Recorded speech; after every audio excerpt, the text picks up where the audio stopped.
खुलुमबाय बड'लेण्ड पाब्लिक रादाब नायगिरि नोंथांमोनखौ बरायबाय। क'क्राझाराव सानसेनि हाबाफारि लानानै Y20 टक सिरिज बानजायदों। गिबि खेबनि थाखाय Y20 टक सिरिजखौ क'क्राझाराव बानजायदों। बे हाबाफारियाव गाहाय आलासि महरै नुजाथि आसामनि केबिनेट मन्त्रि अशोक सिंगाला। बे हाबाफारियावनो बाहागो लाबावो बिजेपिनि हादोरारि स्पक्सपार्सन एबा बुंथिगिरि doctor Samit पात्राया।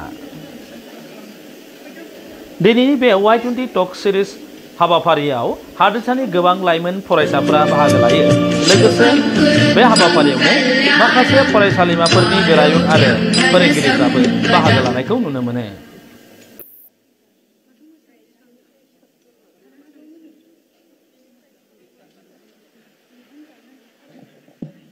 Thank you very much for doing this honor.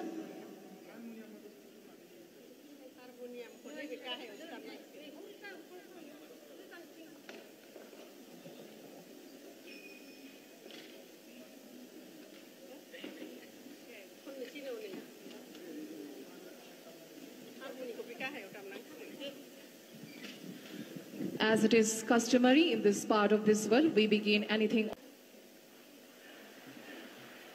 Sir will be felicitated with an aronai, a bouquet of flowers, a Y20 Talk Series Kokrajhar memento,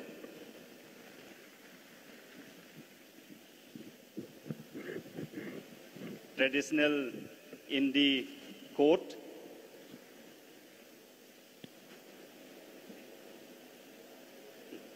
at Kokrajhar on youth governance and democracy. Sir will be felicitated with an Indi coat, a bouquet of flowers, a memento of the event, our traditional musical instrument, the serja,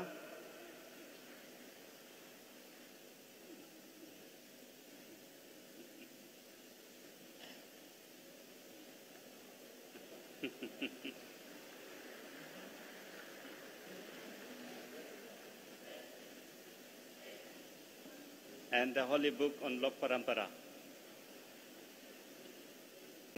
2023 में G20 का presidency Bharat को मिला है।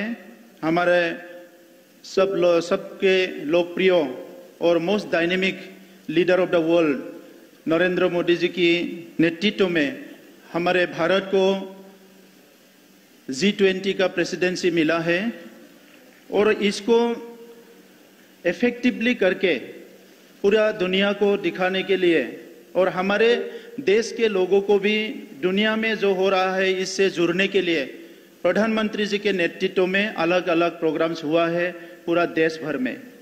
और ये अलग अलग programme में से ये Y20 एक टॉक सीरीज यहाँ जो आयोजन किया है इफ्नी के नेतृत्व में, ये हमारे लिए बहुत एक इम्पोर्टेंट प्रोग्राम है।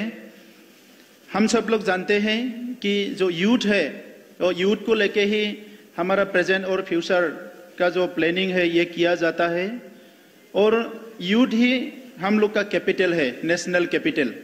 बहुत समय पे हम लोग सोचते हैं कि नेशनल कैपिटल बोलने से हमारा वेल्थ कैपिटल है, हमारा रिसोर्सेस है, बहुत सारे मिनरल्स है, लेकिन सबसे इम्पोर्टेंट जो रिसोर्स है ये ह्यूमन रिसोर्स है और इनमें से ह्यूमन रिसोर्स में जो यूथ है वो सबसे इम्पोर्टेंट रिसोर्स यूथ है।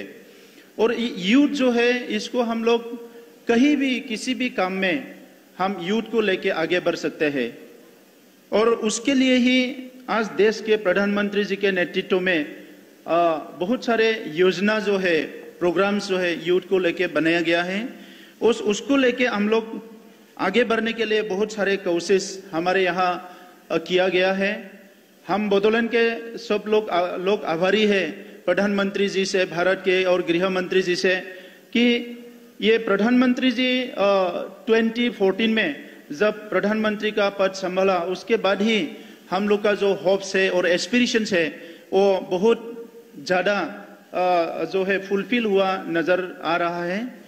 इससे पहले भी हमारे यहाँ बहुत काम हो रहा था, लेकिन प्रधानमंत्री नरेंद्र मोदी जी प्रधानमंत्री का पद संभालने के बाद जो डिसाइसिव डिसीजंस हुए हैं उसको लेके अभी हम लोग एक यकीन लेके, एक कॉन्फिडेंस लेके हम लोग आगे बढ़ रहे हैं। अगर हमारे बीच में लीडर है जो सोचते हैं और करते हैं और निर्णय लेते हैं और करते हैं, सोचते हैं, निर्णय लेते हैं और करते हैं। और डिसीजन लेना बहुत बड़ा बात है। बहुत सारे इश्यूज भारत में पूरब से लेकर पश्चिम तक बहुत सारे इश्यूज, प्रॉब्लम्स हम लोग काफी सालों से फॉर मेनी डिकेड्स हम लोग को देखने को मिला, लेकिन धीरे धीरे ये सारा प्रॉब्लम है सॉल्व हो रहा है।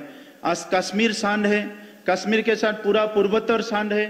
हमारा कोऑर्डिनेटर संबित पात्रा जी पूरा नॉर्थ ईस्ट का कोना कोना दौरा किया है। बाद में हम बोलेंगे संबित पात्रा जी कि पूरा पूर्वोत्तर में आज से 15-20 साल पहले जो एक सिचुएशन था कि यहाँ कोई उम्मीद नहीं रख सकते थे कि कल क्या होगा, लेकिन वो अभी उम्मीद में बदल गया है।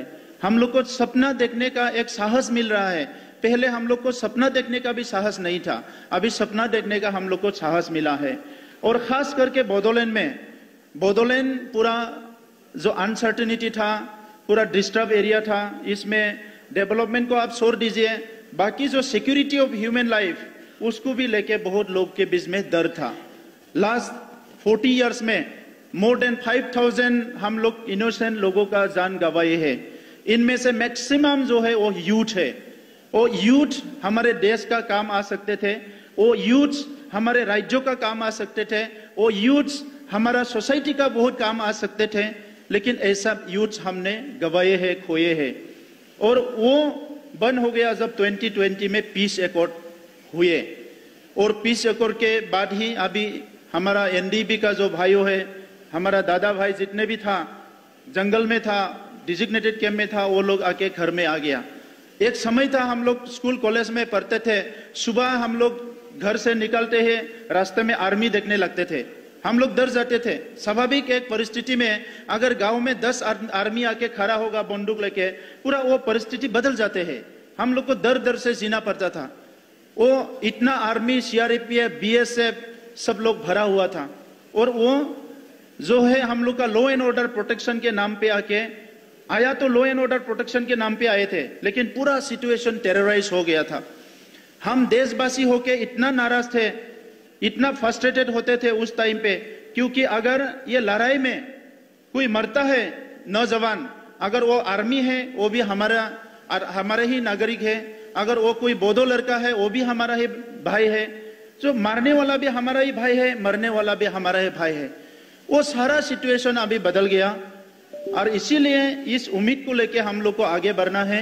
और यूथ जो है, यूथ में बहुत एनर्जी होता है, उस एनर्जी को एक पॉजिटिव दिशा में अगर हम लोग ले जा सकते हैं, बहुत कुछ हो सकता है।